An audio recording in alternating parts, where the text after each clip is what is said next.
السلام عليكم ورحمة الله وبركاته. الحمد لله رب العالمين،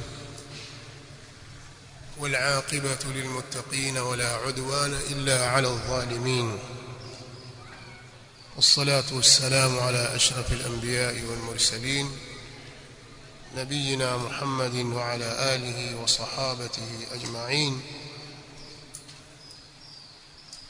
والتابعين لهم بإحسان إلى يوم الدين، وسلم تسليما كثيرا. أما بعد، معشر الحاضرين، katika kikao chetu cha leo kwa muda huu tutazungumzia kuhusu msingi madhubuti miongoni mwa misingi ya da'wa salafia, nacho ni kipengele cha kurudi kwa maulama.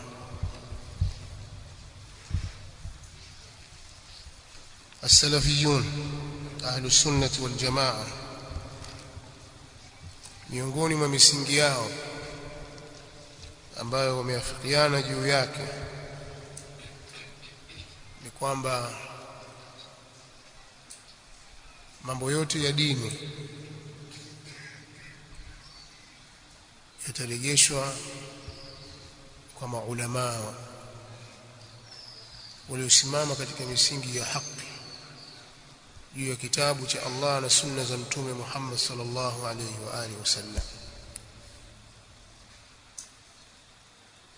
Na katika fadhila zake Allah subhanahu amejaalia katika kila zama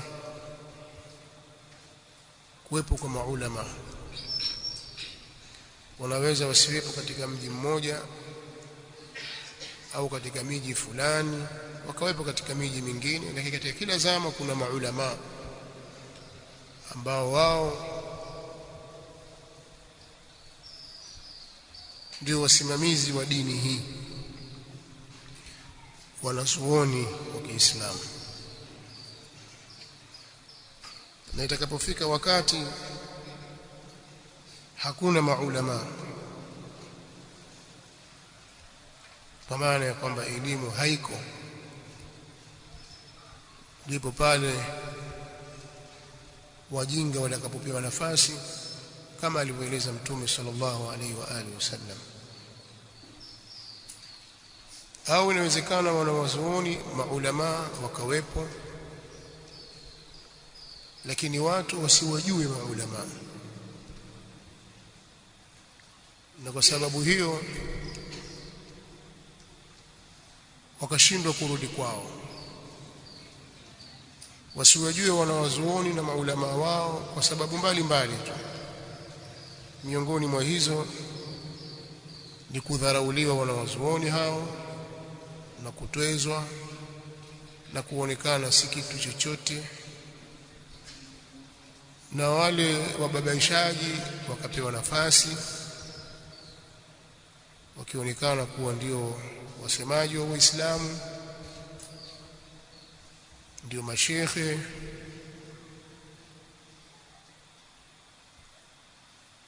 Kwa hiyo nafasi zao zikaporwa, wakapewa watu wengine. Inawezekana kwa sababu hiyo au kwa sababu nyinginezo, lakini uwepo wa wanawazuoni ikawa hauna faida kwa ulimwengu wa Waislamu. Inawezekana hilo, na watu wakifikia kiwango hicho wamefika kwenye hatari kubwa sana. Mtume Muhammad sallallahu alaihi wa alihi wasallam katika hadithi nyingi zilizokuja kuelezea fadhila za wanawazuoni, lakini moja katika hizo alitoa tahadhari kwa watu na kuwapa onyo, akisema sallallahu alaihi wa alihi wasallam, laysa minna man lam yujilla kabirana wa yarham saghirana wa ya'rif li'alimina haqqahu.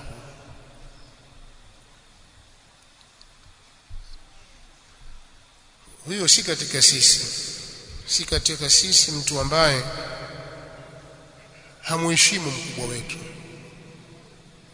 mtu ambaye hana heshima na watu wakubwa waliomzidi kiumri na maarifa, huyo hayuko katika mwenendo wetu huyo.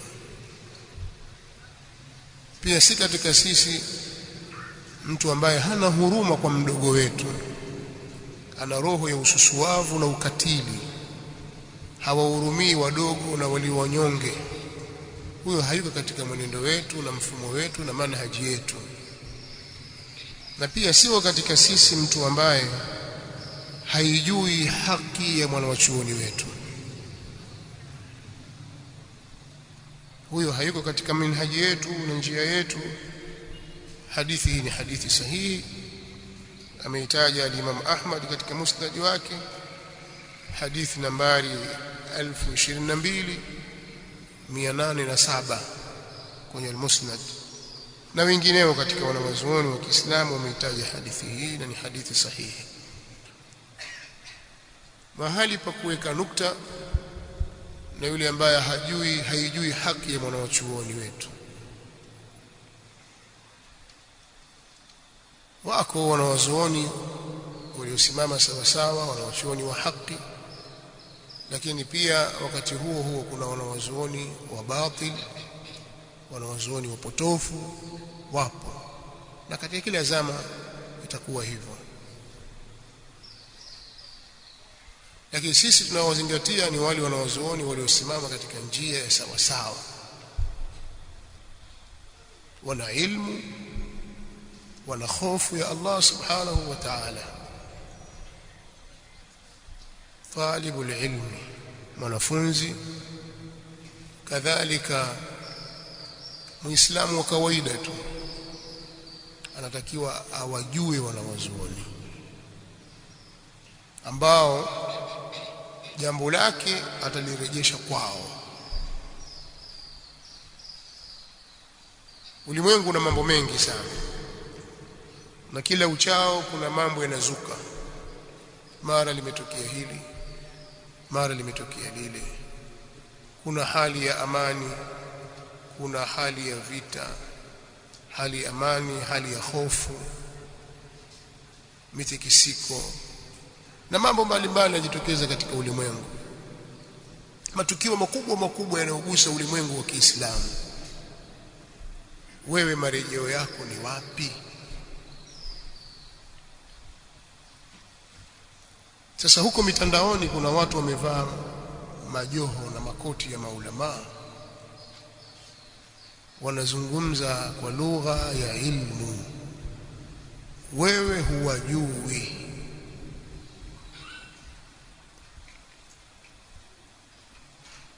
Wala uwezi kutofautisha.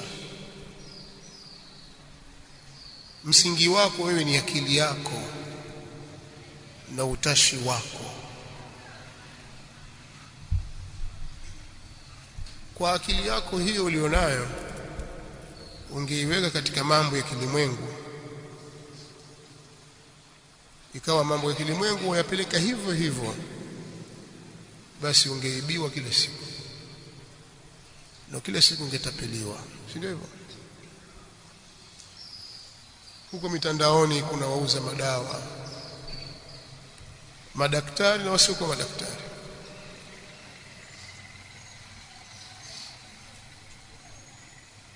Sawa. Huko mitandaoni kuna matapeli wa kila aina, na kuna watu wanatapeliwa. Lakini bila shaka wewe kuna mambo umeyasomea, yamekupa maarifa yale ndio unayatumia katika kutofautisha baina ya hili na lile, kwamba hapa sasa natapeliwa, hapa sasa ni kadha. Bali nyinyi mnafahamu kwamba kuna mikataba mingi mnayotaka kuifanya au mnaoifanya au mnaendelea kuifanya. Nyinyi hamthubutu kuifanya mikataba hiyo mpaka mshirikishe jopo la wataalamu wa mambo hayo, usije ukaibiwa. Pamoja na kwamba umesoma, umesoma lakini hii sifa ni yako, wewe umesomea kitu kingine, lakini kuna jambo hili sasa itakuwaje? Mtafute mwanasheria mzuri wa mambo ya ardhi, tulihakiki hili jambo, tuangalie itakuwaje. Unawatafuta wataalamu, kwa sababu kinyume cha hivyo jambo lako litaharibika. Umepatwa na shida fulani hivi ya kiafya, waona kwamba kwa hili lazima nimfuate mtu fulani, hata nitatulia jambo hili, hospitali fulani, kwenye vipimo fulani, ujiendee tu. Lakini katika jambo la dini ukizunguka utakuta asilimia kubwa watu hawana utaratibu huo. Utaratibu huo haupo. Yani mambo yote tutatafuta wataalamu wanaohusika katika mambo hayo, ila dini. Akijitokeza mtu tukavaa kilemba na kanzu nzuri aweza kusema huyo afaa. Hili ni tatizo. Sasa dawa salafia yakwambia hapana, jambo hili lazima ulipeleke kwa misingi ya kisawasawa, marejeo yako yawe ni kwa maulama, na Qur'ani inatuelekeza hivyo. Ukisoma aya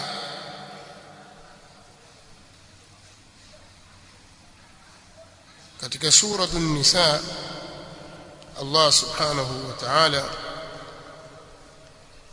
anatuambia wa idha ja'ahum amrun min al-amn aw al-khawf adha'u bih walau radduhu ila ar-rasul wa ila ulil amri minhum la'alimahu alladhina yastanbitunahu minhum ولولا فضل الله عليكم ورحمته لاتبعتم الشيطان إلا قليلا. Allah subhanahu anataka watu warejee kwa wanawazuoni. Kwa anasema linapowajia wao jambo lolote, linapowajia waislamu jambo lolote. Lakini hapa wanazungumziwa watu wenye tabia ambayo si sawa sawa. Tabia zao wao ni kueneza uvumi, kila jambo linalokuja basi wao wanalieneza kwa kasi. Sasa anasema linapowajia wao jambo lolote linalohusu amani au hofu, wao wanalitangaza haraka haraka. Adha'u bi, vita, mapinduzi, maandamano, si kitu gani, wao haraka haraka wanaeneza zile habari. Usikia huko, usikia hivi, angalia fulani kafanya hivi. Adha'u bi.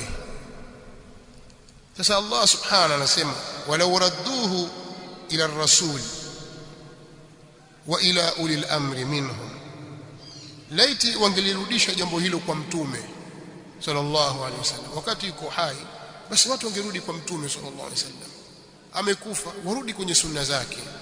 Wangelirudisha kwa mtume sallallahu alaihi wasallam au kwa wenye mamlaka, wenye uwezo, wenye ilmu, wanawazuoni miongoni mwao, wangelirudisha jambo hili. Tafsiri ya wanawazuoni ina nguvu zaidi kwa sababu ya maneno ya hapo mbele. Wangelijua wale ambao wanayachimba mambo miongoni mwao, wana uwezo wa kuyachimbua mambo ndani kabisa na wakayatolea hukumu. Wangewarejeshea wale, wakarejeshea wale wangewapa hukumu kwamba hapana, msihadalike na jambo hili, subirini, fanyeni subra, jambo haliko hivyo, huu ni mtego, msiingie kwenye jambo hili.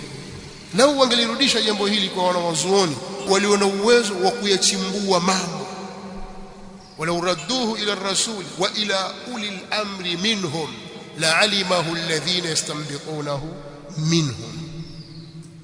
Huo ndio utaratibu. Sisi waislamu ndio mfumo wetu na ndio utaratibu wetu. Jambo limetokea ni katika hali ya amani au hali ya hofu, maadamu ni jambo kubwa linaugusa umma, sisi tunatakiwa tulirudishe kwa wataalamu wetu, watuchimbulie jambo lile, hukumu yake ni ipi, tufanye nini katika hali kama hii. na hizo ni fadhila za Allah kwetu.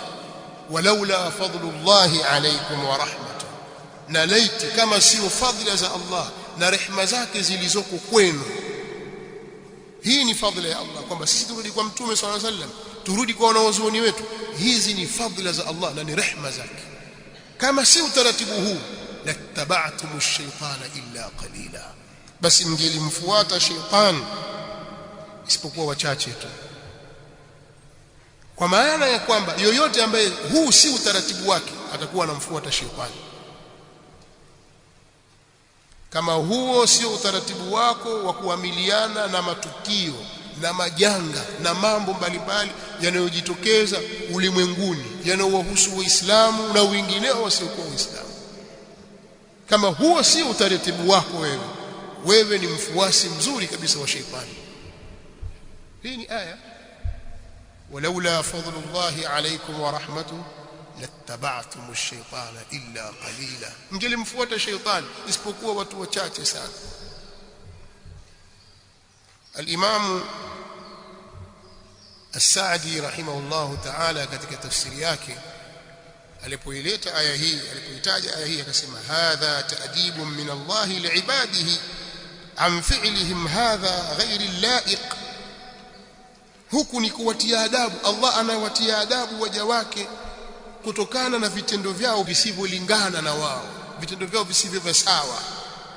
wa annahu yanbaghi lahum idha ja'ahum amrun min al-umuri al-muhimma wal masalih al-'amma ma yata'allaq bil amni wa sururi al-mu'minin aw bil khawf alladhi fihi musibatun 'alayhim an yatathabbatu wa la yasta'jilu bi isha'ati dhalika al-khair, na kwamba inatakikana kwao linapowajia wao jambo lolote miongoni mwa mambo muhimu yenye maslahi na Waislamu, yenye maslahi ya kuwaenea watu wote katika mambo ambayo yanafungamana na amani na furaha kwa waumini, au mambo ya hofu ambayo ndani yake kuna msiba dhidi yao, wanatakiwa wafanye uthibitisho na wala wasifanye haraka kueneza habari hiyo, bali wayarudishe kwa Mtume sallallahu alaihi wasallam na kwa wenye mamlaka miongoni mwao, wenye rai za sawa sawa na elimu warudishe kwao, na wenye akili na uwezo wa kuyapima mambo, ambao wanayajua mambo yenye maslahi kwenye umma na kinyume chake. Asema, wa fi hadha dalilun liqa'idatin adabiyyah wa hiya annahu idha hasala bahthun fi amrin min al-umur ينبغي أن يولى من هو أهل لذلك ويجعل إلى أهله ولا يتقدم بين أيديهم فإنه أقرب إلى الصواب وأحرى للسلامة من الخطأ. na katika hili kuna ushahidi wa msingi wa kiadabu, nao ni litakapopatikana jambo lolote linalohitajia utafiti miongoni mwa mambo ya kilimwengu, mambo ya kidini, yatakikana kusimamiwa jambo hilo na wenye sifa zinazostahiki na kuwekwa kwa watu wake, wapewe jambo hilo, wakabidhiwa watu wake, wala wasitanguliwe mbele yao, kwa sababu kufanya hivyo ndio kukurubia na kusogelea usawa. Kwa hiyo mambo yanapotokea yanayohusu umma, umesikia kuna vita mahali, kuna mambo mahali yametokea, janga fulani limetokea, usipaparike haraka haraka ukataka kulitolea ufafanuzi jambo lile. Jambo hili lirudishwe kwa watu wake ili wafanye upembuzi yakinifu katika jambo hilo, alafu wazungumze kwa maslahi ya umma. Kisha akasema, wa fihi nahyu 'anil ajala watasarru'i linashri al-umuri min hini sama'iha, ndani yake katika jambo hili kuna makatazo ya kufanya haraka haraka na kuyapapia mambo na kuyaeneza wakati wa kuyasikia tu, uliposikia tu ukaanza kueneza habari ile. wal amru bit-ta'ammul qabla al-kalam wan-nadhar fihi, na watu wanaamrishwa kuzingatia kwanza, kutafakari kabla ya kuzungumza. hal huwa maslaha fayataqaddamu alayhi al-insan am la fayahjumu anhu, je, jambo hili ni maslaha ili mtu aliingilie aliendelee, au hakuna maslaha ajizuie na jambo hilo. Ukitazama maelezo ya mwanachuoni huyu na wanawazuoni wengine walipokuwa wakielezea aya hii, wanatuongoza kwamba mambo yoyote yanayotokea kwenye umma sisi tunatakiwa turudi kwa wanawazuoni wetu. Lakini swali, twawajua? Lakini katika namna ya kuififisha aya hii na kuteketeza na kuunyong'onyeza msingi huu, kitu cha kwanza ni kujengwa dharau kwa wanawazuoni. Wanapewa wanawazuoni na wanasimikwa cheo cha wanawazuoni na elimu watu wasiostahiki. Pia hao wanaostahiki wananyongeshwa kwa kutuhumiwa kwa maneno mbalimbali na lugha chafu za kuwakejeli, ili tusiwe na imani nao tena. Tukishakosa imani na wanawazuoni wetu, basi sisi tutarudi kwenye nafsi zetu, tutahukumiana wenyewe kwa wenyewe mpaka mambo yatakapokuwa yameshaharibika. Sasa itakuwaje? Kumbe ilikuwa hivi mambo yashapita na ushaharibu, na wewe uchangia katika hilo.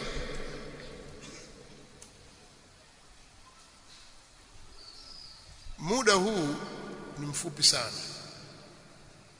Sasa nimezungumza mafumbo hivi, labda aya mtakuwa hamjaelewa mpaka mpigwe mifano. Nitawapigia mifano insha Allah juu ya baadhi ya matukio yaliyotokea katika ulimwengu wakati wa nyuma na wakati wa sasa. Tuishi nayo, tuangalie, tujitathmini katika hili, alafu baadaye turudi kuwatambua hawa wanawazuoni ni kina nani.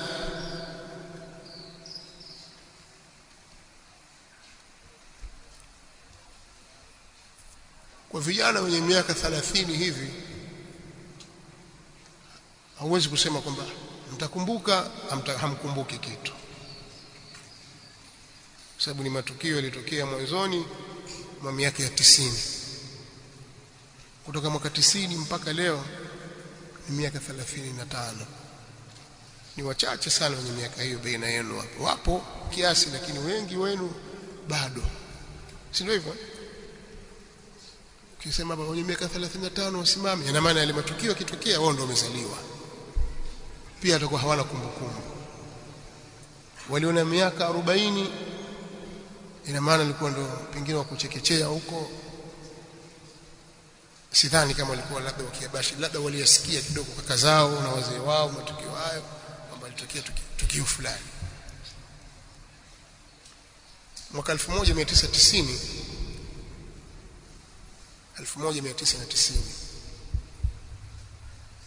baada ya kumalizika vita vya Irani na Iraqi na Irani, kwa kipindi kifupi tu, Saddam Hussein ambaye alikuwa ni rais wa Iraq na jeshi lake waliivamia nchi moja katika nchi za Kiarabu kiitwa Kuwait. Nchi ndogo sana. Wakaivamia na jeshi, mchana mmoja tu wakaichukua nchi yote ile, kwa madai kwamba ni nchi yao. Wana madai kadha wa kadha, lakini nchi yetu. Jeshi likaingia mijini, likaingia kwenye majumba, wakapora mali za watu, wakabaka wanawake, wakaua, wakachukua madhahabu, wakachukua hiki, wakachukua kile.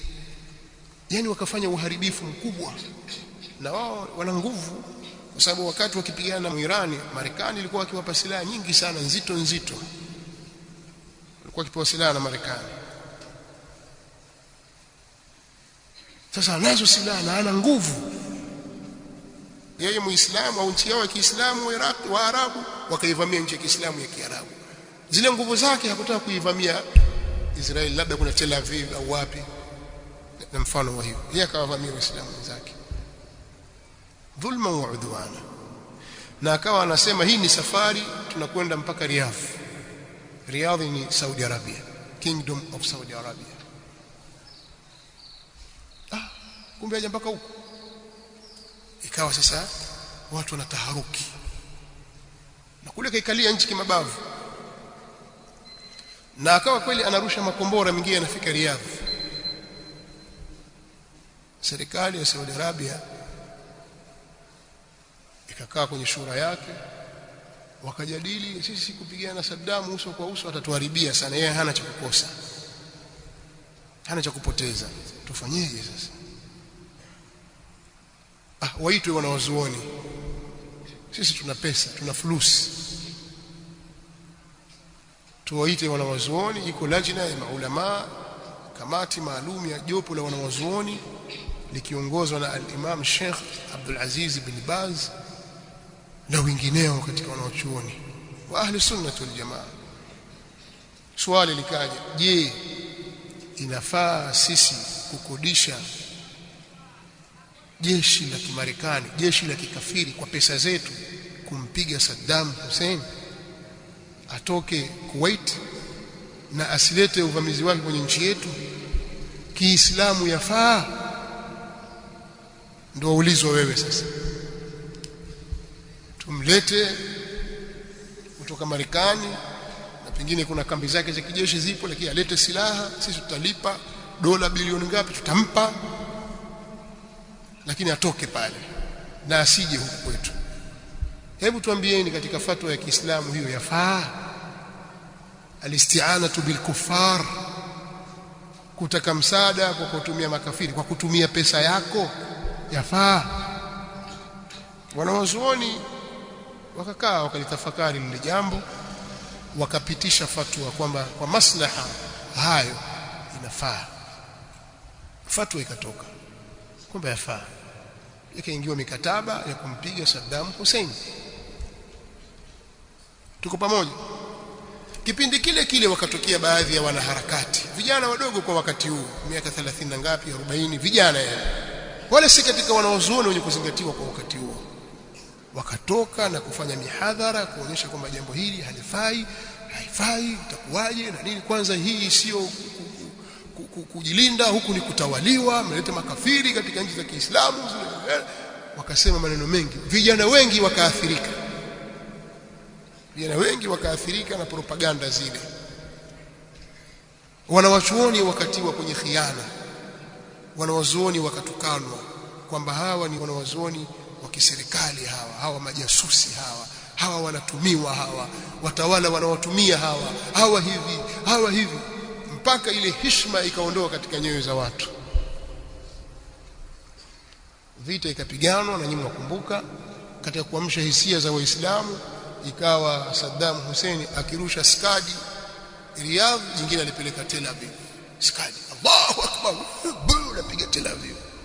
Sasa swali, kama nyinyi mlikuwa mna maguvu ya kupiga Tel Aviv, si mngeanza kuzitumia nguvu hizo kwanza mkawapiga wale wazayuni? Mbona mmewavamia Waislamu wenzenu mpaka sasa mapigwa ndio mapeleka kombora Tel Aviv? Maana yake nini? Lakini kutaka kuamsha zile hisia, sasa ikawa makundi makubwa ya Waislamu duniani wanamsupport Saddam Hussein. Skadi nyingine imeandikwa Khalid bin Walid. Lakini ni kutaka kuamsha ile hisia za watu, na watu hisia zao zikaamka kikweli kweli. Lakini vita ilikwenda, Saddam Hussein akapigwa na jeshi lake likatoka Kuwait, na akaacha kuishambulia nchi za jirani ikiwemo Saudi Arabia. Swali, je, jambo hili, fatwa iliyotoka kwa wanawazuoni, ni fatwa halali au fatwa ya haramu? Je, yafaa kuwatangulia wanawazuoni kwa mujibu wa aya hii? Vibaraka hao, maaskofu hao, Ibn Baz nani, hawana kitu bwana. Wale wakishasema mfalme kasema basi adhini kwanza. Naam, turudi katika maudhui yetu, masala ya al-iftiatu ala al-ulama والتقدم عليهم. masala ya kutaka kuwatangulia haraka wanawazuoni na kuwapokonya nafasi zao katika mambo makubwa kama haya ni makosa. Sasa leo mathalan wewe hapo binafsi nyumbani kwako, kwenye biashara yako, ghafla kuna kigenge cha Waislamu, vijana wa Kiislamu, Panya Road, sawa,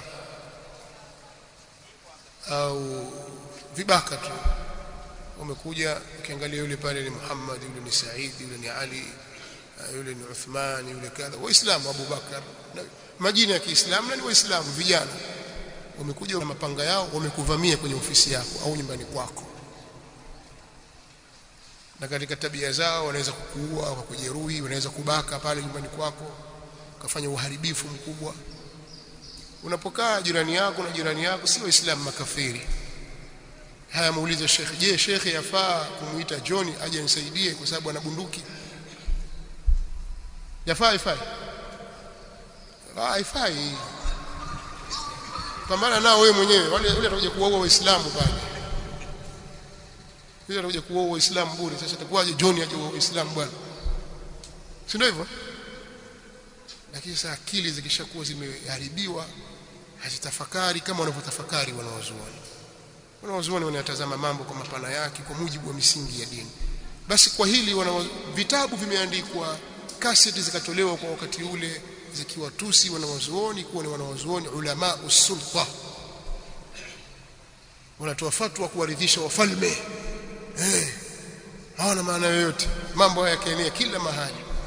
Wakafallahu almu'minina alqital, wale wakafiri wakakodiwa, wakawapiga, wakawatoa, ikawa imeelea. Sasa hivi wanajeshi wa Kimarekani mpaka ndani ya Makka, mpaka kwenye Kaaba. Anasema hivi hajafika, hajui Makka iko vipi wala hajui chochote, lakini kakaa kwenye kahawa azungumza nini. Ni taarifa tu kazipikia. Wale kwenda Makka wanajua, sio leo, miaka 20 30 nyuma, wajua hili jambo. Hakuna kitu hicho. Propaganda zimekuwa nyingi. Ninachotaka kusema ni kwamba ile heshima ya wanawazuoni ikawa imevuliwa, wanaharakati ndio wakawa wanazungumza. Wanaharakati sio unakuta mtu ni mwanaharakati hata kusoma Qur'ani hajui, lakini azungumza tu kwa jina la Uislamu, basi huyo ni shekhi. Na hili jambo hata katika nchi zetu hili lipo jambo hili. Mtaweza kuzungumza habari za huko, hana historia ya elimu, hajasoma. Kwa sababu tukasoma skuli, anaweza kusoma magazeti, kusikiliza taarifa za CNN, ABC, BBC na machapisho mbalimbali yanayochapishwa na wataalamu mbalimbali huko duniani, wazungu na watu wengine wanaoandika. Basi kwa sababu ajua, ana data zake hizo, anazileta pale. Wajua hapa azungumza kwa niaba ya Waislamu. Hili ni kosa, si sawa. Mambo ya Waislamu makubwa yanayotokea yenye maslahi kwenye umma au jambo ambalo ni hatarishi kwa umma, mahali pake ni watu kurudi kwa wanawazuoni, wao wanaelekeza nini.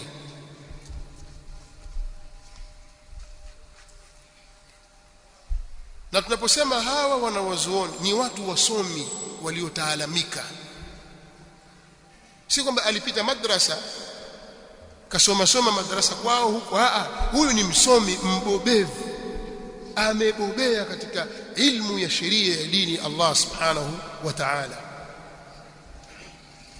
ameishi katika maisha hayo ya ilmu. Katika mambo ya msingi pia ni kujua historia za watu katika kusoma kwao, amesomaje, wapi, nini, pia kujua manahiji zao na mifumo yao. Kinyume cha hivyo utakorogwa wewe, utapelekwa siko.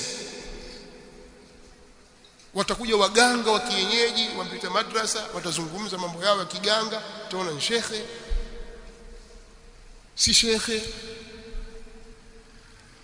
Wanazungumza kiasi ambacho Waislamu wanadharaulika, kwa sababu vile wanavyozungumza hawazungumzi kwa misingi ya Kiislamu. Maana misingi ya Kiislamu ilivyo, mtu akitaalamika, akijua kisawa sawa, huwezi kumlinganisha na padre, askofu, si nani, si ana PhD, si ana nini, huwezi kumlinganisha naye. Wewe wajua elimu ya Kiislamu ilivyo. Elimu ya Kiislamu ni kitu cha aina yake kabisa, kiko katika upeo mkubwa kabisa. Mimi naweza kuelezea kwa mfano, yani mtu vipi anakuwa sasa, huyu sio shekhe, talibul ilmi almutamakkin. Huyu sasa ni talibul ilmi, ni mtu labda ni katika wale wakufunzi wakuu wa elimu katika mambo ya dini. Anazingatia akiwa vipi? Kwanza wanakuambia ili uwe na safari ya wanawazuoni wa kisawa sawa katika elimu za lugha ya Kiarabu peke yake uwe na fani 13, uwe wazijua vizuri kabisa fani 13. Haya ni mambo ya lugha tu, lakini wewe ijua Qur'ani na fununi zake, Qur'ani na fani zake na taratibu zake wewe ijua vizuri, misingi ya kuitafsiri Qur'ani uwe umebobea vizuri, iwe Qur'ani wewe wajua kuitafsiri na misingi yake, ibara zake na maneno yake, madhumuni yake, makusudio yake. Aya hii hapa malengo yake ni nini, sababu ya kushuka kwake ni nini? Je, aya hii inawahusu watu fulani au inaenea watu wote? Aya hii kadha, ufahamu misingi ya Qur'an. Lakini pia uwe umebobea katika ilmu za mafunzo na hadithi za Mtume sallallahu alaihi wa alihi wasallam. Katika sifa za Uislamu ni kwamba mafunzo ya Mtume sallallahu alaihi wasallam yamedhibitiwa tena kwa silsila maalum ya wapokezi. Kwa hiyo wamedhibiti wanawazuoni, hadithi hii kaipokea fulani kutoka kwa fulani kutoka kwa fulani kutoka kwa fulani, kwamba Mtume sallallahu alaihi wasallam amesema. Sasa umjue huyu fulani ni nani, huyu fulani na yeye shekhi wake ni nani, naye ni nani, umjue hali yake, na maelezo yameelezwa kwenye vitabu maalum vikielezea wapokezi wa habari. Akitajwa tu hapana, habari hiyo sio sahihi kwa sababu kuna mtu fulani na fulani, huyu alifanya hivi na hivi na hivi, mwenendo wake ulikuwa hivi na hivi, habari hii haiko sawa kwa sababu inapingana na habari hii, na hii ina nguvu zaidi kuliko hii. Kwa hiyo uwe na utaalamu katika kuyafahamu kwanza mapokezi ya hadithi za Mtume sallallahu alaihi wasallam, lakini pia si mapokezi tu, ufahamu fiqhi iliyomo katika maneno ya Mtume sallallahu alaihi wasallam. Maneno haya yana maana gani, yamezungumzwa kwenye muktadha upi, malengo yake nini, amekusudia nini Mtume sallallahu alaihi wasallam? Zote hizo ni fani zitakuelekeza wewe katika kumfahamu Mtume sallallahu alaihi wa alihi wasallam. Na elimu ya hadithi na mambo mengi, milango mirefu hivyo hivyo katika mapokezi ya habari nyingine yasiyokuwa maneno ya Mtume sallallahu alaihi wasallam. Na ndio maana sisi katika historia ya Kiislamu wamekuwa wanawazuoni wa Kiislamu ni wabobezi katika mambo ya historia, kwa sababu vyanzo vyao ni vya kuaminika. Hakuna inasemekana hapo kale, hakuna katika Uislamu habari namna hiyo. Eleza umeitoa wapi, chimbuko lake nini? Inasemekana kwamba kulikuwa kuna watu walikwenda huku wakarudi wakaenda kule, hapa inawezekana. Hakuna habari hizo. Ni lazima upembuzi yakinifu ufanyike na uchambuzi wa kina katika habari na matukio yanayohusu watu, jamii, mtu mmoja mmoja na makundi ya watu na nyakati zao. Kwa hiyo Muislamu shekhi anayesoma historia ya Kiislamu anaweza kukuelezea wewe tangu kuumbwa kwa Adam na kabla yake, Adam alipoumbwa, familia yake, shirki ilivyotokea, kuletwa mitume, alikuja nani, ikawaje, Qur'ani yasemaje, gharika ilivyotokea, gharika kuu, baada ya hapo kugawanyika vizazi vya watu na uzao wa Nabiiullah Nuh alayhi salatu wassalam, na mataifa yalivyogawanyika. Hawa ni watoto wa Shem, hawa ni watoto wa Jafet, hawa ni watoto wa Ham. Mahemiti wamezaliana, wamegawanyika, wamekwenda wapi, miji gani? Mahemiti wamekwenda wapi? Watoto wa Sam wameelekea wapi? Jafet watoto wake ni Yafith. Atakuelezea kwamba makabila haya asili yao ni hawa walikuwa hivi, hawa ilikuwa hivi, nabii fulani alikuja. Habari anazijua na zinaendelea mpaka leo, na wanaozoni wamedhibiti haya mambo. Bado anakuwa mjinga? Huwezi kuwa mjinga. Sasa ukirudi katika sheria ya Kiislamu yenyewe, sheria ya Kiislamu, alafu mtu akwambia kasoma dini, akwambia wajua yule kasoma dini tu hajui, haiwezekani. Sio hivyo. Ukisoma dini ndio umesoma dunia kwa undani zaidi. Kwa sababu angalia, kwa mfano katika fiqh ya Kiislamu kuna fiqh ya mambo ya ibadat, utasomeshwa wewe, yani mambo ya tahara, mambo ya namna ya kuswali, swala najisi, swala, zaka, saumu. Hizi ni mambo ya ibada, inaitwa fiqhul ibadat. Lakini ukisoma kuna kitu kinaitwa al-ahwalu shakhsiyya, inaelezwa sheria hii kwa ufafanuzi na kwa kina kabisa. Al-ahwalu shakhsiyya ni yale mambo binafsi ya watu, mahusiano kama ndoa, talaka, nasaba, kwamba nasaba itathibitishwa vipi kwamba huyu ni nasabu ya huyu na huyu si nasabu yake, fulani bini fulani, itakuwa ukoo ule namna unavyothibitishwa, mambo ya kuziangalia familia na kuzisimamia, hukumu zake kisheria, nani ana wajibu wa kuiangalia familia na kutoa matumizi. Huyu ni dada yako, baba yako hayuko, ameolewa, je, wewe ndio utampa matumizi au utapewa matumizi na mume wake? Kaachwa au mume amefariki, atakwenda kwa nani? Ataishi vipi? Huyu ni binti yako. Mambo kama hayo, mambo ya kimatumizi. Matumizi, wewe una wajibu wa kumpa matumizi nani? Sheria inaeleza mambo haya. Mambo ya mirathi, na hili jambo jingine mbali kabisa, jambo lake ni kubwa. Wanaosoma elimu ya mirathi, kuna mambo mengi, kuna fiqh ndani yake, kuna elimu ya nasaba, kuna elimu ya mahesabu. Mahesabu yake si rahisi.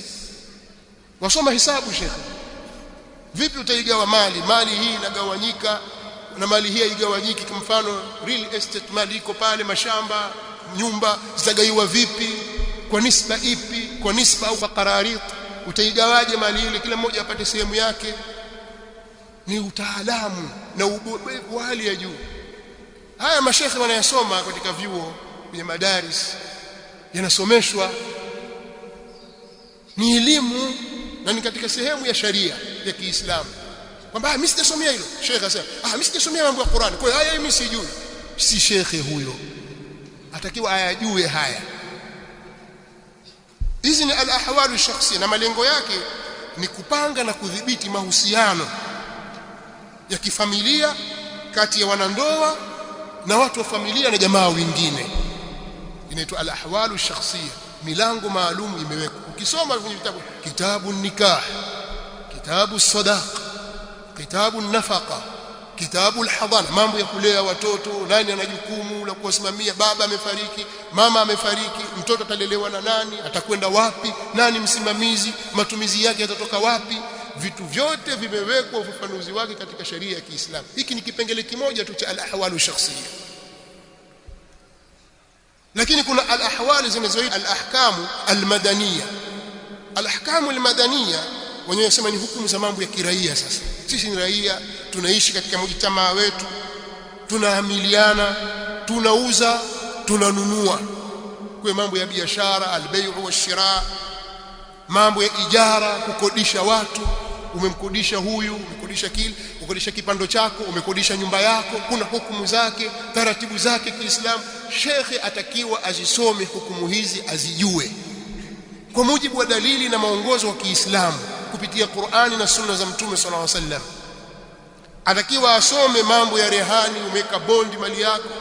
Je, mathalan mimi nimeweka mali yangu kwako, hii pikipiki yangu nimeweka rehani, nipe 200,000.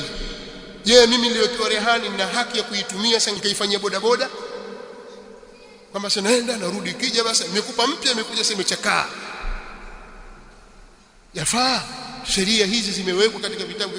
Babu rahani iko kadhalika, milango ya ushirika, partnership, tutaka tushirikiane kwenye jambo fulani, tufanye biashara fulani, muamala fulani, tutaka tufungue kampuni na mambo kama haya. Mambo ya madeni na namna ya watu kudaiana na kulipishana madeni, yote haya yameweka katika sheria ya Kiislamu. Lengo lake ni kulinda haki za kifedha na mali za watu. Shekhi atakiwa asome mambo haya. Hapa nazungumza somo moja tu, fiqh. Nazungumzia fiqh. Shekhi atakiwa asome al-ahkamu al-jinaiya, makosa ya kijinai yanayotokea katika mujtamaa. Huyu kampiga ngumi yule, sawa, kamngoa jino, kamtoboa jicho, yule kafanya hivi, yule alikwenda kuwinda, alikuwa analenga swala, kumbe kuna mtu kule jirani kampiga risasi, kafa. Nini hukumu yake? Hizi tu al-ahkamu al-jinaiya.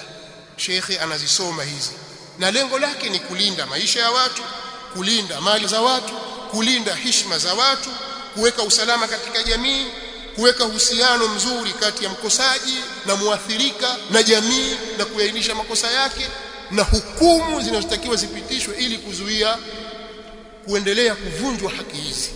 Sheikh atakiwa asome na ajue kila mmoja na hukumu yake. Kwa hiyo Sheikh Ali alikuwa ni nani? Amekuwa hakimu, na hapa pia ni hakimu tena, anaweza kutoa hukumu kwamba jambo hili kadha, hukumu yake ni kadha. Pia kuna masala al-ijra'atul madaniya au al-jinaiya, yani hukumu na taratibu za kisheria katika kufungua mashtaka. Mtu atakiwa afungue vipi mashtaka, yani madai, njia za kuthibitisha madai, za kuthibitisha mashtaka,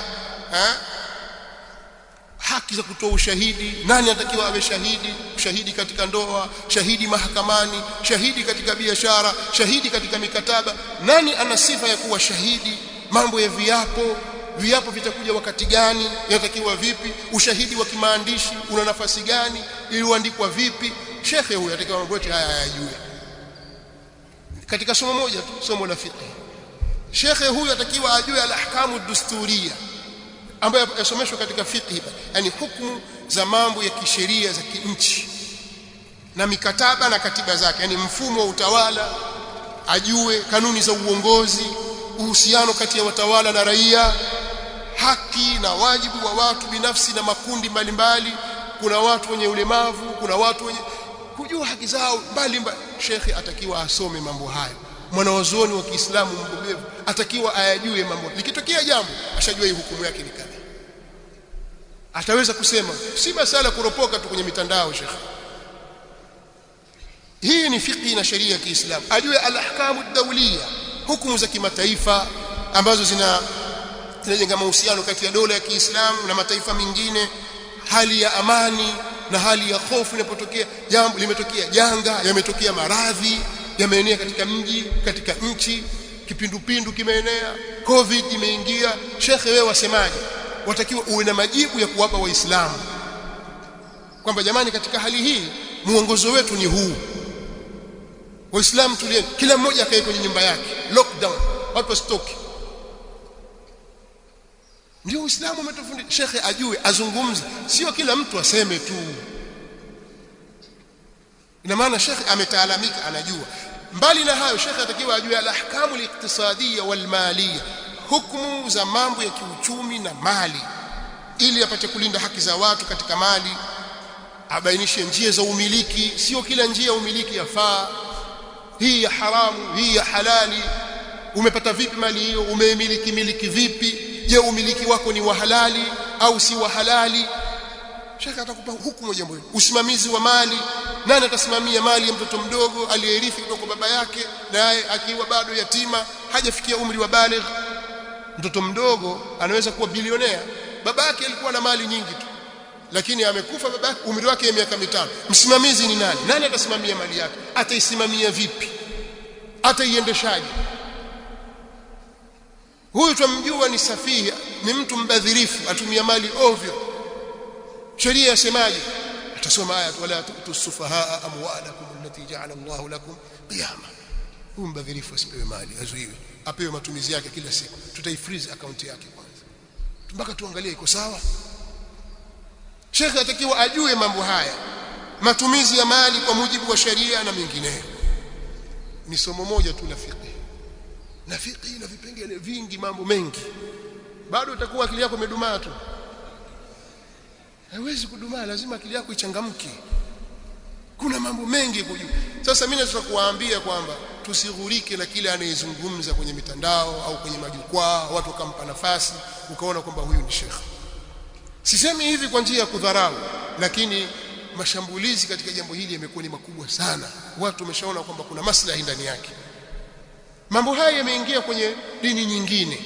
Kila anayetoka mara kafungua kanisa, kule kafungua kanisa lake, mara huyu ni biashara.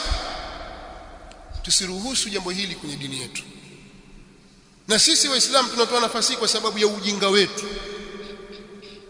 Ujinga ukiondoka kwetu, mjinga akierevuka, basi wale wababeshaji wote watakimbia, watatoweka.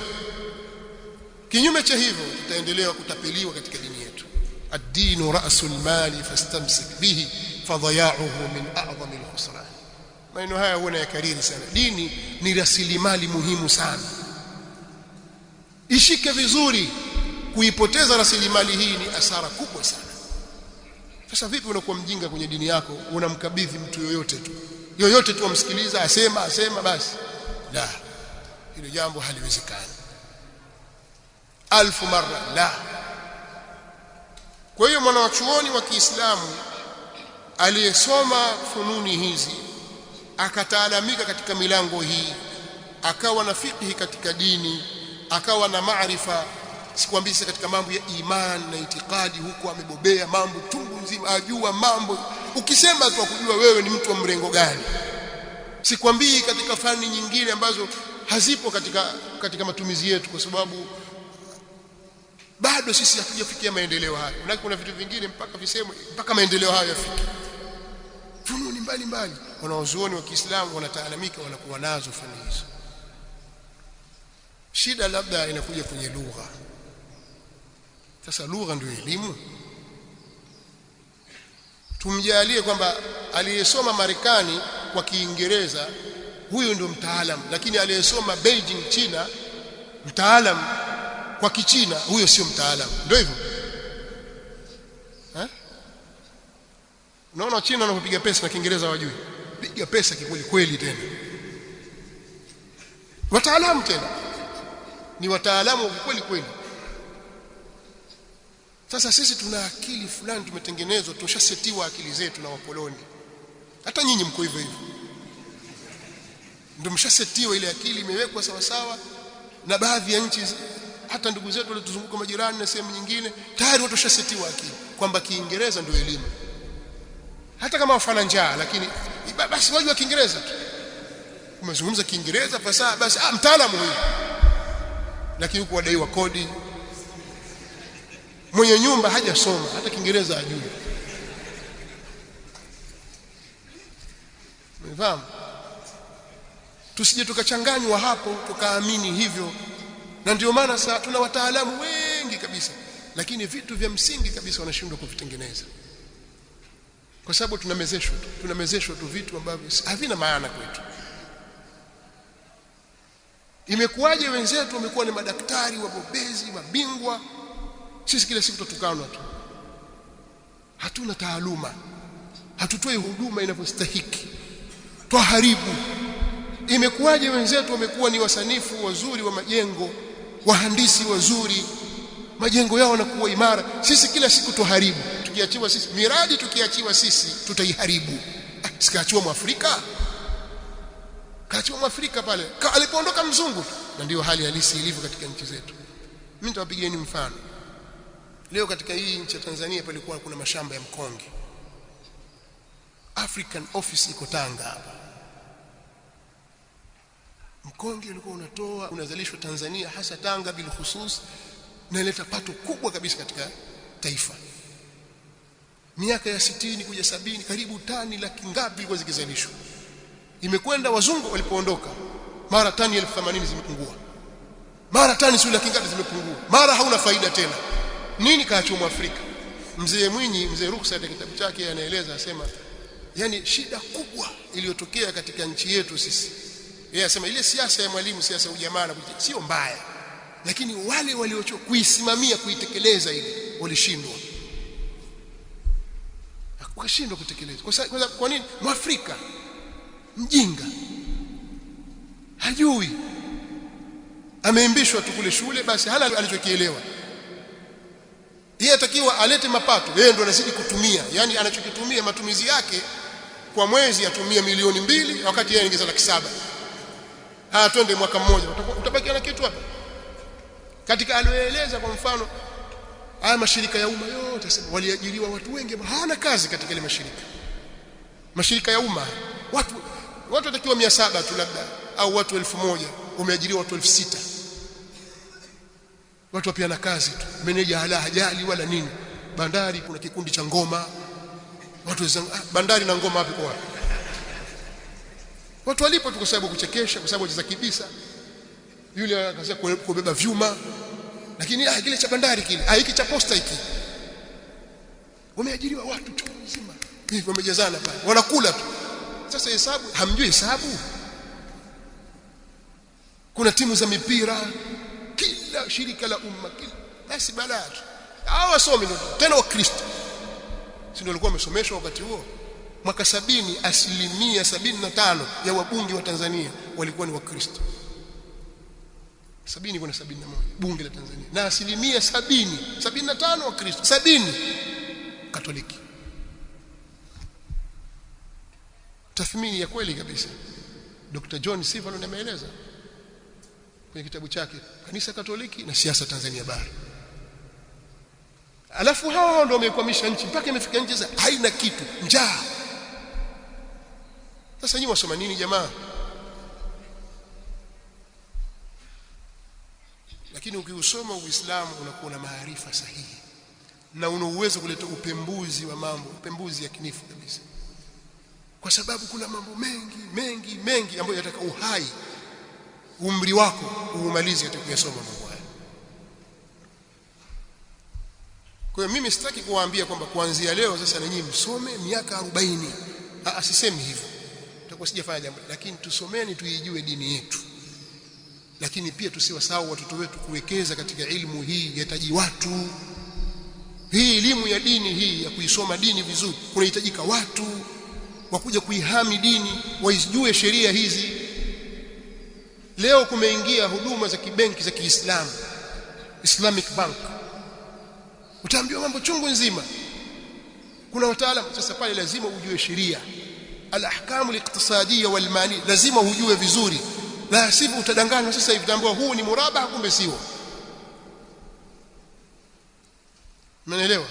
Mambo ya sukuk, mambo gani lazima uyajue kiundani. Haitatosha kwamba wewe ulisoma skuli mambo ya uchumi sio mambo gani, kwa hiyo huwezi jua.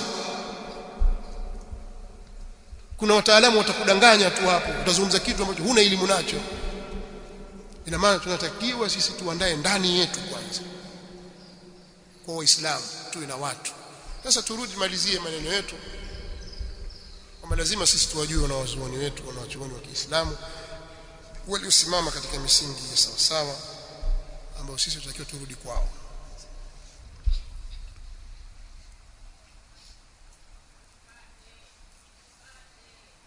Kwa nini sisi tuzungumza maudhui hii ya kutaka kuwajua wanawazuoni? Mwanzo kabisa nimeeleza kwamba yako mashambulizi ya kimakusudi kabisa na mipango na mikakati ya kimakusudi ya kudhoofisha nafasi hii ya wanawazuoni,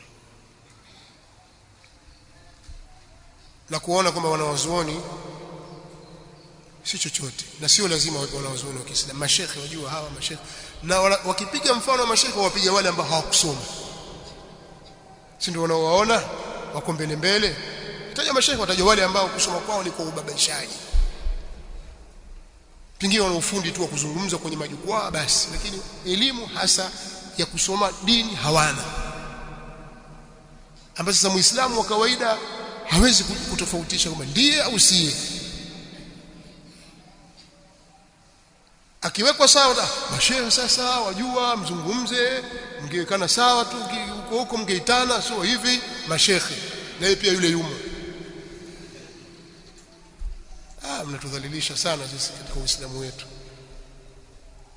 Watu wanadhalilishana sana. Kwa nyinyi mmesoma, mmemaliza chuo kikuu na master, alafu wewe sasa unikutanishwa na mtoto darasa la 4 kafeli, naye ana utaalamu wake sio kuuza dawa, sio miti shamba, basi madaktari mkae mzungumze. Utakaa naye uzungumze nini? Mtazungumza kitu gani? Yeye ana kitu gani anachokielewa huyu? Mbona mnataka kuwadhalilisha watu na taaluma zao? Madaktari siku hizi mmekuwa mnafujo. Wallahi mnasikitisha sana. Ndio hali ilivyo tunaoishi nayo sasa hivi. Ndio hali tunaoishi nayo sasa hivi. Kwa hiyo ile nafasi ya maulama na wanaozuoni imekuwa dhaifu, kwa sababu pameingizwa makundi makubwa ya watu ambao si katika wanaozuoni wala hawana historia ya kusoma. Ndio maana siku za nyuma wakati ule Usama bin Laden ndio ametrend katika mitandao na nini, Al-Qaeda, vitu kama hivi, ikawa Ahlus Sunna wanazungumza, lakini huyu hajasoma dini. Ndio hajasoma, lakini nyinyi mmesoma, mbona mtokei sasa? Mko wapi sasa? Hajasoma sawa, mama huyu hajasoma, huyu hawezi kuwa shekhe, hawezi kuzungumzia umma huyu. Lakini ana wafuasi wake wanaomlinda, Ukisema kina Ayman al-Dhawahiri ana wafuasi wake, kina Anwar Haulak ana watu wake na genge lake, kwa sababu fasaha Kiarabu, fasaha Kiingereza, akizungumza kama Mwingereza. Kwa hiyo ana makundi, si msomi lakini wa dini, hajasoma, si mwana wa chuoni. Kwetu kiwana wa chuoni hazingatiwi, kapita madrasa, ajua aya, kasoma. Kwa mtu aishi kazaliwa Yaman mathalan au kazaliwa Saudia, kujua Qur'ani kitu cha kawaida, tangu iko primary, tangu kuchekechea atasoma Qur'ani. Huyu atakwenda kupambanua mbele huko, sasa ataingia skuli, ataenda mambo yake ya skuli, au atakwenda madrasa kusoma dini. Ni mifumo imewekwa, imewapa maarifa kwako wewe, kwa sababu kusoma kabisa wamuona ni shekhe, kwa sababu alingana na huyo shekhe wako kumtani kwako, pengine pia mshinde, lakini si shekhe, na lugha anayozungumza pengine ndio ya kuvutia zaidi. Basi ushakwenda na maji. Ndugu zangu, dini tusipeleke namna hiyo.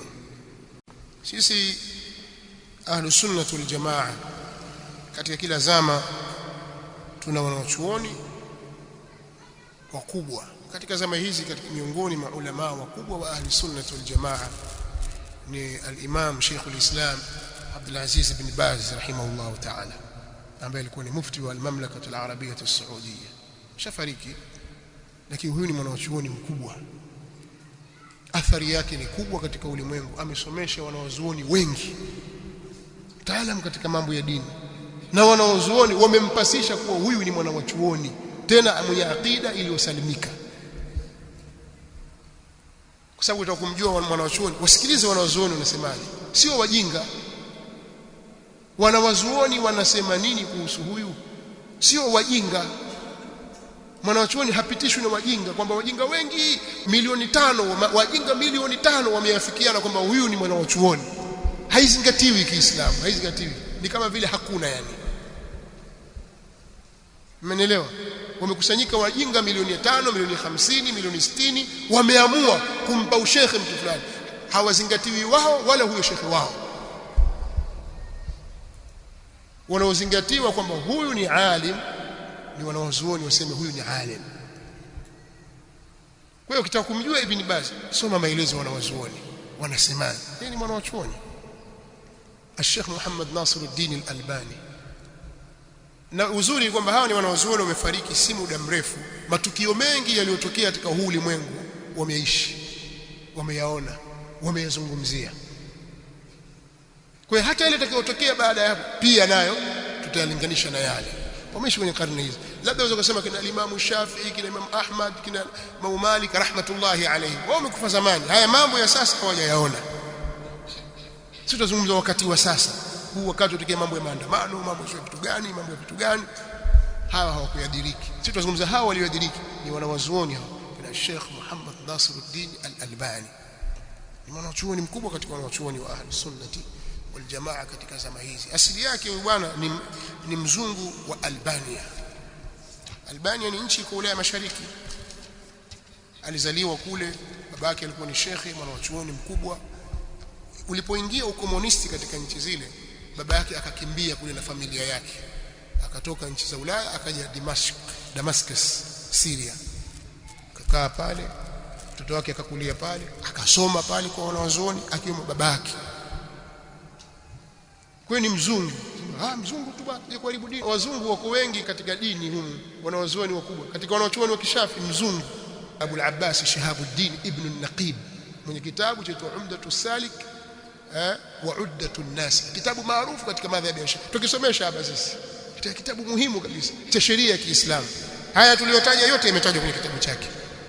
Miongoni mwa vitabu vinavyosomeshwa katika mahadi yetu hii ni kitabu cha Ibn al-Naqib Shihabuddin ar-Rumi, mzungu. Ukisikia Rumi mzungu, kwa kuwa mzungu, kuwa Mturuki, kuwa Muhindi, haimaanishi kwamba wewe sio Muislamu.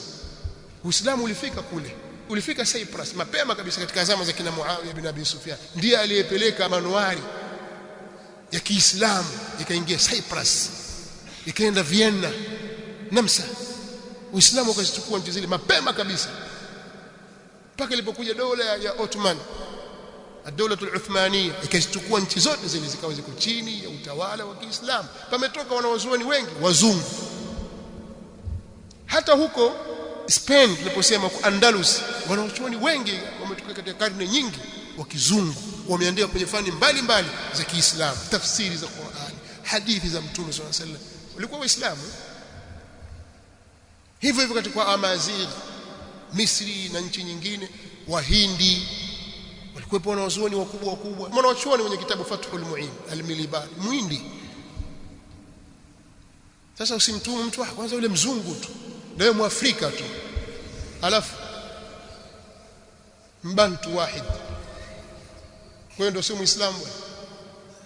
Hii haimaanisha sisi tumeshavunja misingi ya ukabila na umiji na vitu kama hivi havipo kwetu. Tunaangalia dini ya mtu. La fadhila li arabiyin ala ajamiyin wala ajamiyin ala arabi. Hakuna ubora huo kwamba Mwajemi asiyekuwa Mwarabu ni bora kuliko Mwarabu au Mwarabu ni bora kuliko Mwajemi. Hakuna kitu hicho. Mwenye fikra hizo ni mtumwa wa mawazo na fikra, hizbi mutaassib, hana mwelekeo mtu. Kwa hiyo Sheikh Al-Albani rahimahullah ta'ala ni mwanachuoni mkubwa katika wachuoni wa zama hizi, na ameacha athari kubwa katika ulimwengu wa Kiislamu, pamoja na kwamba masufi, mahizbi na watu mbalimbali wanamtukana sana, lakini hiyo haijalishi kwamba yeye si mwanachuoni. Sheikh Muhammad bin Salih Al-Uthaymeen rahimahullah ta'ala ni katika wanazuoni wetu wakubwa, ameacha athari kubwa katika ulimwengu wa Kiislamu kwa uandishi wake na usomeshaji wake wa ilmu na tazkia nyingi za wanawazuoni kumpasisha kwamba ni mwanazuoni. Sheikh Muqbil bin Hadi Al-Wadi'i Al-Yamani, Sheikh Muqbil katika wanawazuoni wa Yemen, wanawazuoni wakubwa katika ulimwengu ahli sunnah wal jamaa. Amesoma Makkah, amesoma Madina, amerudi kwao, amefanya kazi kubwa sana rahmatullahi ta'ala alayhi. Wanawazuoni mwingine Sheikh Muhammad bin Ali Al-Jami, Ethiopia, huyo asili yake, katika wanazuoni maulama wakubwa. Amesomesha katika chuo kikuu cha Madina, amesomesha katika msikiti wa Mtume Muhammad sallallahu alaihi wasallam, na wanazuoni wanamtambua kwa ilmu yake. Kina Ibn Baz na wengine wamtaja kama ni katika wanazuoni, wako wengi. Kuna Sheikh Abdul Muhsin Al-Abbadi hafidhahullah ta'ala, kwa muda mrefu, miaka mingi amesomesha katika chuo kikuu cha Madina, amesomesha msikiti wa Mtume sallallahu alaihi wasallam. Sheikh Muqbil tumepata bahati sisi, Allah amejalia tumesoma kwake kwa kipindi fulani. Sheikh Abdul Muhsin Al-Abbadi tumekaa chini yake kusoma kwa kipindi fulani. Katika wanazuoni amesomesha msikiti wa Mtume sallallahu alaihi wasallam kwa miaka mingi, mpaka amekuwa mtu mzima kiasi ambacho sasa basi kaacha kusomesha, amesimama tu, yuko nyumbani kwake, anakuja msikitini kuswali na kurudi. Yuko Madina. Sheikh Rabi' ibn Hadi Al-Madkhali rahimahullahu ta'ala alikuwa ni mwalimu katika chuo kikuu cha Madina, ameandika, amesomesha kwa muda mrefu, akahamia Makkah, akarudi tena Madina. Wanawazuoni wanamtaja na kumuelezea kwa kheri na kumsifu kuwa ni mwanachuoni. Na wengineo kina Sheikh Saleh Al-Fawzani ambaye sasa ndio mufti mkuu wa Saudi Arabia, katika vitabu bora alivyoviandika, andika vitabu vingi, lakini kitabu chake bora kabisa kilichokiandika kinachoonyesha upeo mkubwa wa maarifa yake ni kitabu ambacho sisi tulikisoma Jamii Islamia kama kitabu cha kimtaala pale, kitabu cha kusomeshea, kitabu cha faraidh chaitwa At-Tahqiqat Al-Mardiyya. Kitabu kimeandikwa katika ufundi mkubwa na mahesabu ya hali ya juu kabisa, mfumo wa hisabu mzuri kabisa. Ukiandika yeye alikuwa akisomesha Jamii Islamia katika wakati wetu, Sheikh Saleh Al-Fawzan. Sasa sio ukaona watu kachaguliwa kwa mufti, ukaona kapewa tu kwa ujamaa. Watu wamesoma, wameandika, wamesomesha. Allah warehemu wote waliokufa na awasamehe na awafutie makosa yao na awahifadhi walio hai. Wanawazuoni wako wengi, niwatajie tu kwa mfano. Kwa hiyo yanapotokea matukio kama hayo, ni vizuri watu wakarudi kwa wanawazuoni, wakaangalia fatawa zao zinasemaje, wanaeleza nini. Watu wengi watakuja sasa kule Gaza imekuwaje? Mbona sasa wanawachuoni hatujawasikia? Hujafuatilia tu wewe, una sehemu zako za kufuatilia, huwezi kujua, una vyanzo vyako vya habari. Sasa muda hautotoshi, lakini kuna ujinga mwingi sana katika mujtamaa wetu sisi kwa sababu ya kutokujua maelekezo, kutowajua na wazuoni wetu na kutokujua maelekezo yao wanaelekeza nini. Siku moja mimi niliwahi kuzungumza wakati vita ile imeanza Gaza. Allah wafariji ndugu zetu Waislamu waliohudhurika na mtihani ule. Mtihani mzito sana. Ukiisoma historia, jambo hili si la kwanza wala si kubwa kama hayo yaliyopita katika historia. Kuna mambo mazito yalipita katika umma wa Kiislamu zaidi ya haya tunayoyaona sasa hivi.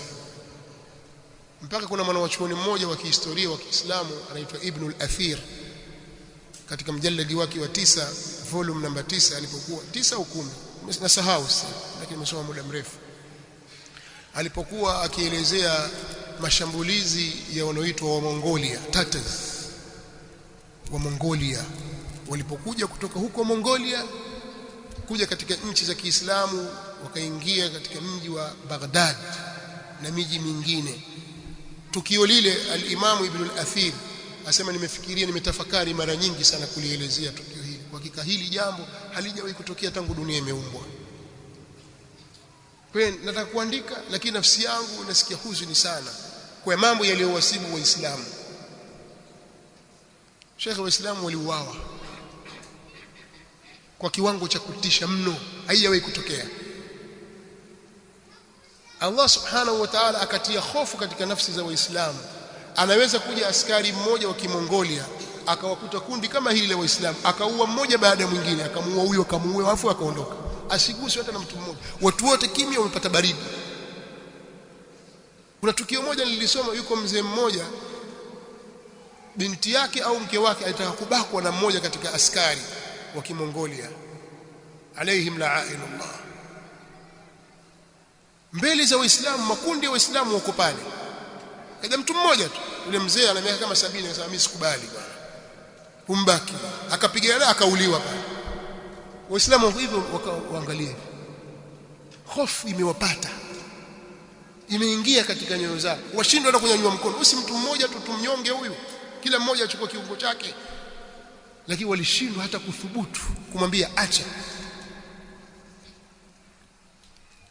Haya yana maelezo kutoka kwa Mtume sallallahu alaihi wasallam. Waislamu wakifika katika hali fulani wanapatwa na hali hii, lakini hiyo hali yatokana na sisi Waislamu wenyewe, si mtu mwingine. Ukisoma hadithi ya Mtume sallallahu alaihi wasallam utaona hali hii itajikariri, itawatokea Waislamu watakapokuwa wamefikwa na hali fulani. wala yanzi'anna Allahu fi qulubi aduwikum almahabata minkum wala yaqdhifanna Allahu fi sudurikum alwahn. Allah subhanahu wa ta'ala ataondosha hofu ya kuogopa nyinyi, ataondosha hofu katika nyoyo za maadui zenu ya kuogopa nyinyi. Utakuwa hawaogopi, watafanya wanapotaka, na nyinyi mtapewa maradhi ya wahn, sababu imetajwa na Mtume sallallahu alaihi wa alihi wasallam. Sasa hii hali ilitokea, nataka kuwarudisha nyuma kidogo. Hivi sasa nchi za kikafiri za magharibi na mashariki zimekuwa na nguvu sana katika upande wa kijeshi, kwa silaha wana nguvu. Nchi nyingi za Kiislamu za dema sasa, na wao washawasoma Waislamu ule udhaifu wao. Kwa hiyo wanafanya wanachokitaka kwa Waislamu, na Waislamu hawezi kufanya kitu. Tunabaki tunanyoshana vidole tu. Sasa nilieleza siku ile wakati wa mashambulizi ya Gaza yalipoanza, nikasema kitu cha kwanza kikubwa ambacho sisi tunatakiwa tukifanye ni kumuomba dua sana Allah subhanahu wa ta'ala.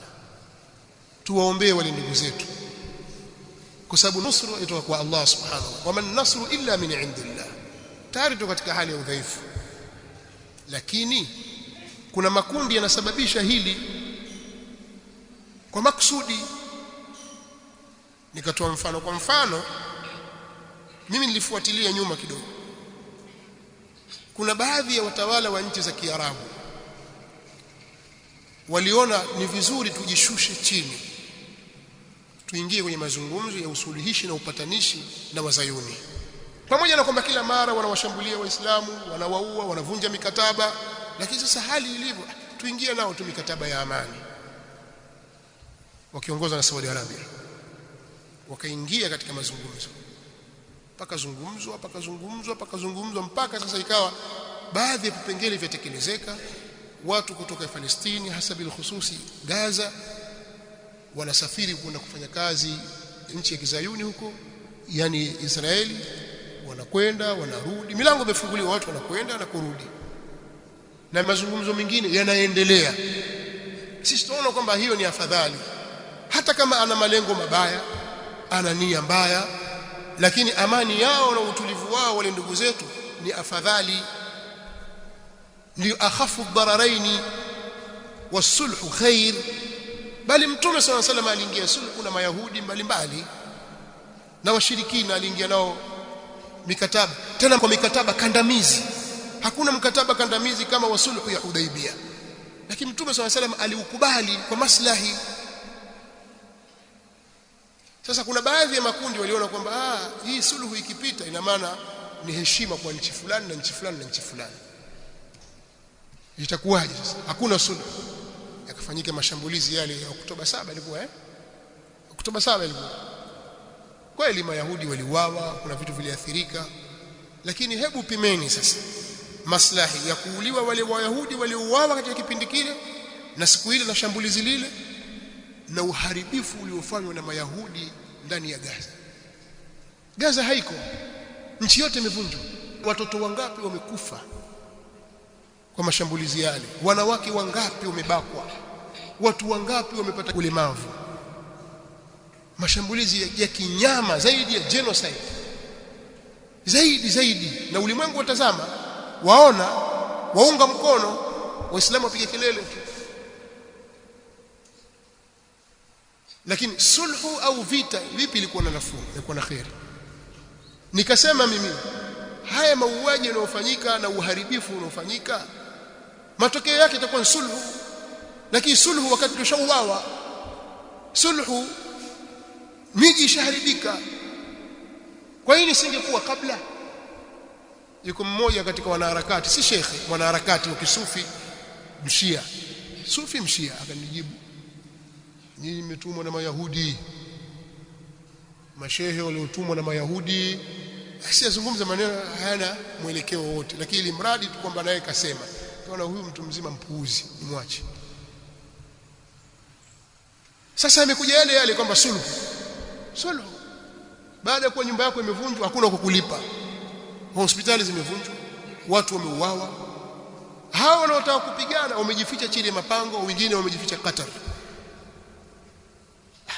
Sasa mapigana vipi? Nyinyi mmejificha, wanauliwa na watoto na wanawake, waliopata njaa ni watoto na wanawake, nyinyi mmejificha chini ya mapango. Tokeni mkapigane. Sulhu mtokee na makoti yenu na masuti, watu washakufa. Hii si sawa. Alafu mtaka watu nchi za Kiarabu saidieni, wao pia wana akili, walijua ni mtego umetegwa ule. Kasifiwa Muirani kwa jitihada alizozifanya, kwamba kwa sababu aliuliwa fulani na wao akalipiza, lakini ile Gaza yote yapigwa, hakuna mtu analipiza. Akiguswa yeye alipiza, alirusha makombora 300 mia ngapi, umetulia. Gaza yaisha, lakini wewe umeguswa mitambo yako tayari umerusha makombora. Mambo ya kufikirisha sana. Kumbe nguvu zipo, kwa nini wasipambane kutoka mwanzo mpaka mwisho? Hawa Waarabu wote hao wanafiki hao wote, nyinyi Waislamu hapiganeni nao sasa. Mbona mpaka uguswe wewe sasa? Ndugu yako apigwa auliwa, uko kimya umtazama, wewe utoa matamko tu. Umepigwa kidogo hivi wewe waanza kupigana wewe, warudishie, alafu watulie waangalia auliwa ndugu yako mwingine. Uislamu wa vipi? Jihadi ya vipi hiyo? Lakini sisi kazi yetu ni kushabikia. Sasa nasema tusishabikie, sisi tuombeni dua, ndio uwezo wetu. Au wewe una uwezo mwingine wa kufanya? Mbona uje uonyesha uwezo huo? Ningesoma al-Badiri ahli al-Badr, ukasomea Mayahudi wakafa wote, wakaharisha kweli kweli. Au mpaka uibiwe wewe? Mpaka uibiwe ndio sasa mimi nitawasomea ahli al-Badr. Sasa ahli al-Badr mpaka uibiwe wewe bwana, uibiwe koti lako ndio usomea ahli al-Badr bwana. tumekuwa madhaifu, alafu tumekuwa watu wa hadaa na udanganyifu. Tusiwe namna hiyo. Tujue tunapita kwenye kipindi gani, kwenye hali gani, tutakiwa tuseme nini, tufanye nini.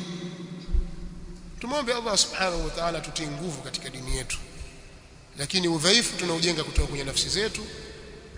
Lazima turudi kwenye Uislamu sahihi, tuwatambue maulama wetu, turudi kwao, na wao sio maasumun, wanaweza kusema jambo wakapata wakakosea, ndivyo ilivyo kwa mwanadamu. Lakini alim mujtahid akitoa fatwa akapatia, anapata ujira mara mbili, akikosea anapata ujira mara moja. Wewe ukipata au ukikosea, ukitoa hukumu katika sheria upata dhambi.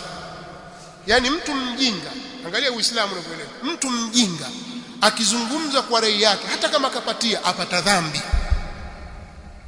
Mwanawachuoni akizungumza katika dini ya Allah, akafanya ijtihadi, akatoa juhudi yake, akatafakari, akachimbua masala, akayafanya utafiti, akipatia anapata ujira mara mbili.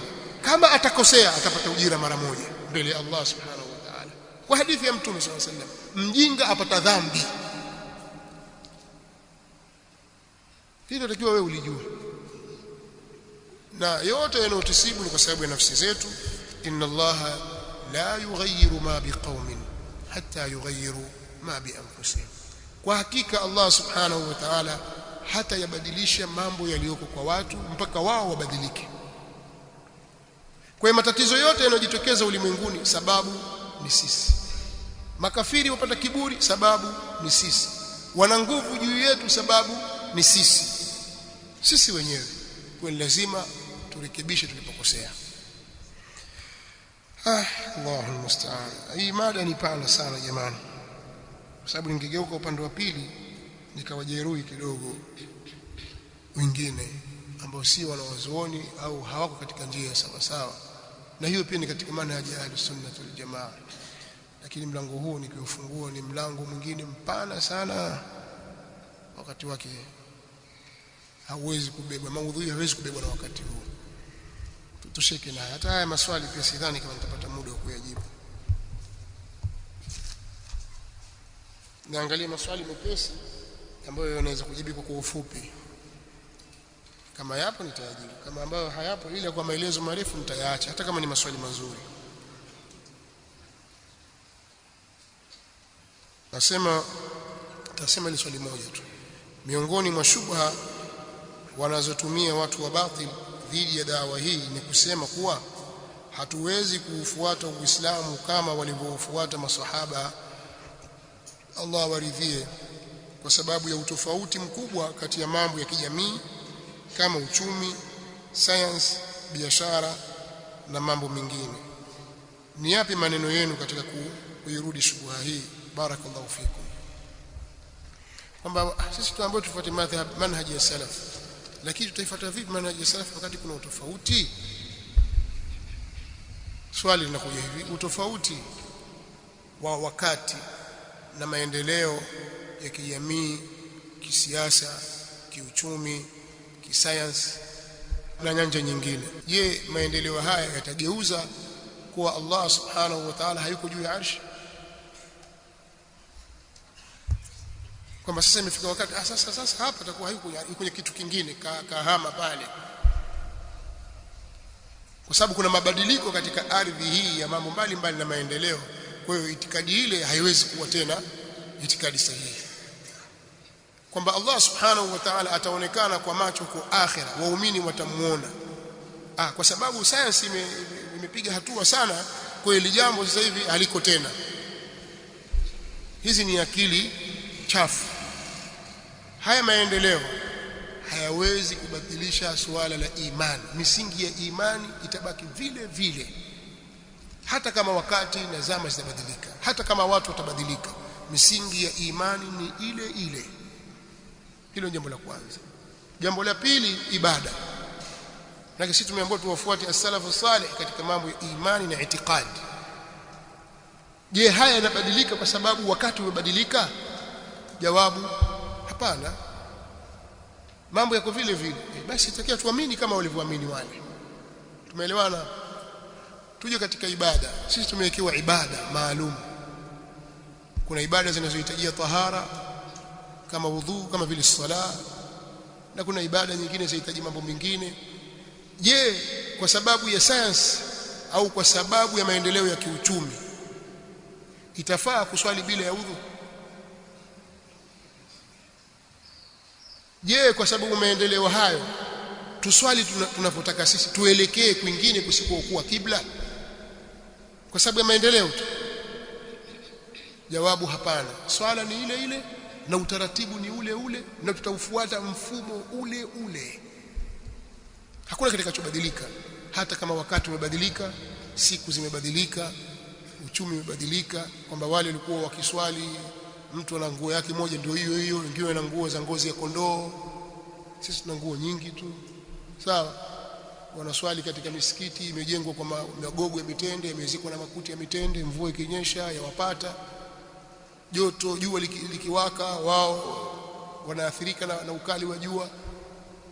Dini itabaki vile vile, ibada itabaki vile vile, haitabadilika kwa sababu sasa maendeleo. Kwamba sasa kuna maendeleo, sasa tuswalini na vinanda msikitini.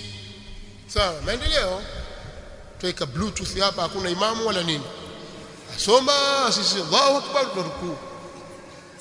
Maendeleo ndio hivyo, sio hivyo. Tutaendelea vile vile, tutawafuata vile vile na utaratibu wao, na hakuna kitakachobadilika.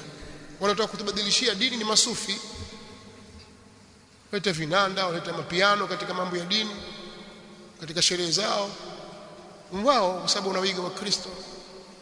Lakini tutabaki katika mfumo ule ule na dini haitabadilika. Hivyo hivyo katika akhlaq, tabia njema haziwezi kubadilika eti kwa sababu wakati umebadilika. Bado itabaki kuwa mtu ana haya na aibu, ni katika tabia njema. Ukarimu ni katika tabia njema. Upole kwa watu ni katika tabia njema. Mshikamano katika mujtama na watu, kuishi kijamii, sio kuishi kibepari, kuishi kijamaa, kwamba huyu jirani amsaidie jirani mwenzake. Waweza kumuomba jirani yako kitu, ukaenda kwa ajili ya hali, amepatwa na jambo ukamtembelea. Maisha yale yanaitwa maisha ya kijamaa, lakini ndio maisha ya Kiislamu, sio maisha ya kibepari, kwamba wewe ingia mlango huu na ule mlango huu, hamjuani na ni majirani, mwapanda lifti moja, hakuna kusemeshana. Huo sio Uislamu.